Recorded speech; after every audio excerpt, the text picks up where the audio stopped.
Hey, happy campers, Todd here, Great American RV Superstores, and today we're going over our LCI hydraulic system right here. This is for our slide outs on our leveling. How do we override that system if, let's say, our pump went out, our system just isn't operating? So make sure that you have this style tank and motor. This is LCI. It's a pretty common system that they're going to use in most all their stuff. This one happens to be on a 2024. But for the last several years, this has been the pump system and manifold they've been using. So make sure that that is correct with your unit before you proceed. Let's get started.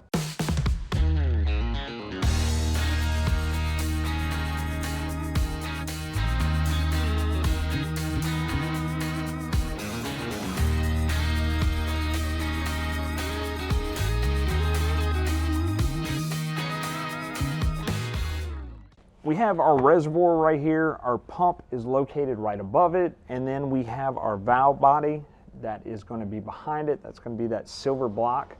You're going to have some solenoids going to it. And then we're also going to have another solenoid on our right front jack. So we'll show you the location of some of those things here in a minute.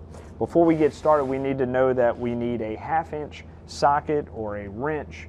And then we're also going to need a 5/32 Allen wrench or a bit that can go into like a socket, something that you can easily stick into small tight spaces, because most of these solenoids are located in that small tight space. That is going to be for your solenoids to open those up, and then you're going to need a 1/4-inch hex head bit to go into the motor.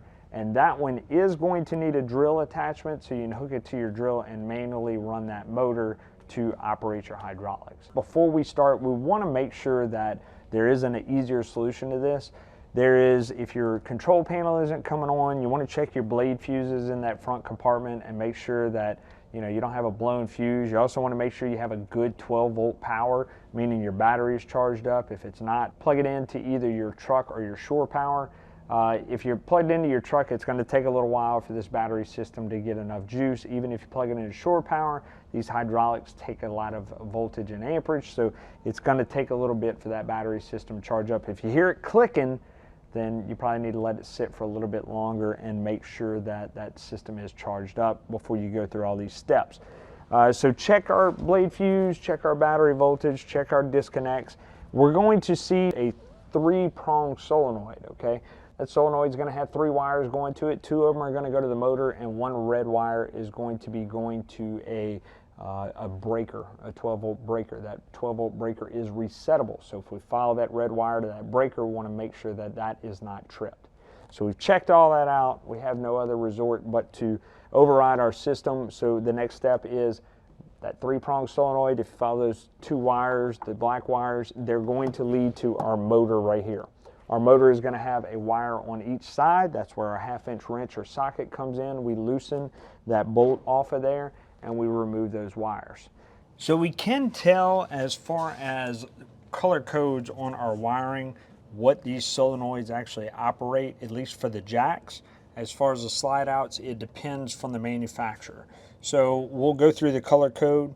Purple and white covers the driver's side mid and rear jacks. Blue and white, right, will cover the passenger side middle and rear jacks. And then gray and white, it will control our front landing gear jacks, which we can see that one's actually on that front landing gear. This one may not always be located on that front passenger side jack. Sometimes it is mounted on that solenoid block for some of the units. So our other solenoid that is on this block has an orange and white that we can see there. That one is going to run our hydraulics on our slide out, which we can obviously tell by common denominator that's the only one left, so that's the only one that's going to operate slides on this particular setup. So we can see we're in our front compartment where our propane tank is, right? We've pulled the propane tank out, and if we look, we have our front passenger side jack right here. We have our solenoid right here. This is our solenoid. And on the end right here, this is where we're looking to insert that Allen wrench. Sorry for the shaky camera work, it's a tight hole, okay? So this is our 5/32. We insert it in there. If our legs are extended, we want to make sure that we don't have anything under our unit, because when you loosen this up, your legs have the potential to drop down. So either support them with jacks or hook it up to your truck. Whatever the case may be, just make sure nothing is under it. Don't have your truck parked under it and not locked in if you're ready to retract these, because like I said, if there's weight on these jacks, they can drop down. I can't stress that enough. So we have checked all that out. We're ready to go ahead and loosen this solenoid. We're going to go clockwise. So see, I barely had to break this one loose. You might have to use an actual Allen wrench to open this up. And now I've stopped. Okay, I've hit a little bit of resistance and I stopped. You don't have to torque it down or anything like that. Just very lightly. That's all you got to do. All right, so now we've disconnected the motor. We have opened up our solenoid on our front landing gears because that's what we're focused on right now. We've put our 1/4-inch hex bit in the top of our motor attached to our drill, and my drill is in the fastest speed that it can go, and we are going in reverse. We're going counterclockwise to extend, clockwise to retract. All right, clockwise to retract, counterclockwise to extend. Right now these jacks are all the way on the ground, just to let you know. So we're going in that reverse position, full speed on that jack, on the drill, and we can see our leveling system is starting to raise in the front. And I'm just running it for a little bit just to let you know it's going to take a little while, right? We're not going light speed.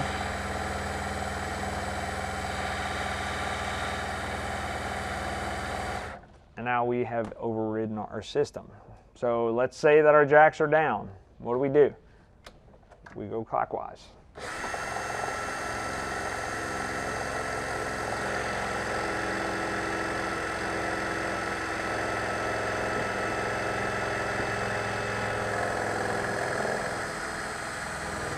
And you'll start to hear that drill kind of bear down a little bit more with a little more torque. That means more than likely that system is fully retracted if you don't have your eyes on whatever you're retracting.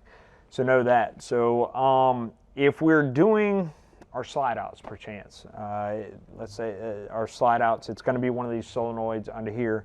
We've opened up that little solenoid, which is that 5/32 Allen. We've opened that up. We're running our slide outs. No matter what we're running, we're going to see this fluid, if we're doing it correctly, we're going to see this fluid start dropping down. Now our slide outs are going to take a lot longer than our jacks to actually start to extend.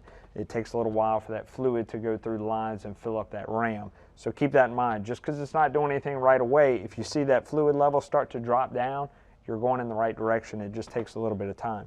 When we're retracting either our slide outs or our jacks, we're going to see that fluid level start to rise. So keep that in mind on our system.